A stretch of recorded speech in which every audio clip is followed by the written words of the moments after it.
Αγαπητέ μου Μιλτιάδη, αφού σε καλωσορίσω στο χωριό μου, στο μαρτυρικό Μεσόβουνο, ήταν μεγάλη έκπληξη που σε είδα. Στο μαρτυρικό Μεσόβουνο, το οποίο οι μέρες είναι και επίκαιρες εντός παρενθέσεως, διότι στις 23 έχουμε το μνημόσυνο από την εκτέλεση των 157 ατόμων σε ομαδική εκτέλεση από την ναζιστική Γερμανία. Λοιπόν, αλλιώς έναν ανέκδοτο με τον Κωστίκα που είναι διαχειριστής, και αυτό είναι επίκαιρο λόγω του πετρελαίου θέρμανσης. Ο Κωστίκας είναι διαχειριστής σε έναν πολυκατοικία και το καζάν παίρνει γύρω στα 10 τόνους. Πήρε ο Κωστίκας, παραγγείλει έναν τόνον πετρέλαιο, έρθεν στο σπίτι, σέγγεν ο πετρελαιάς το πετρέλαιο.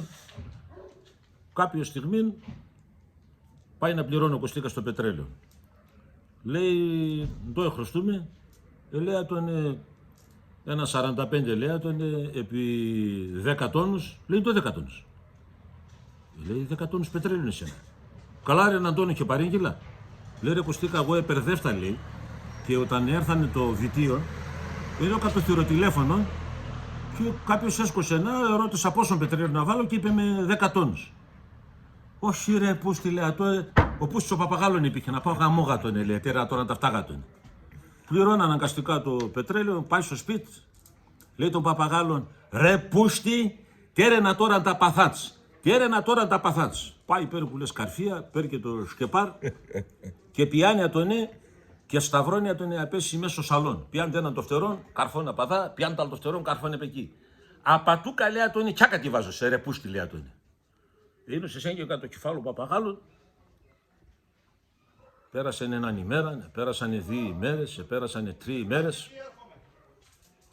Κάποτε το τέταρτο την ημέρα, να έτσι όπως είναι σταυρωμένος και στα χέρια, πλώθει το κεφάλι να τη δεξιά και ρία πέσει γωνία, ελέπει την εικόνα της σταυρού, έτσι σταυρωμένος πως είναι.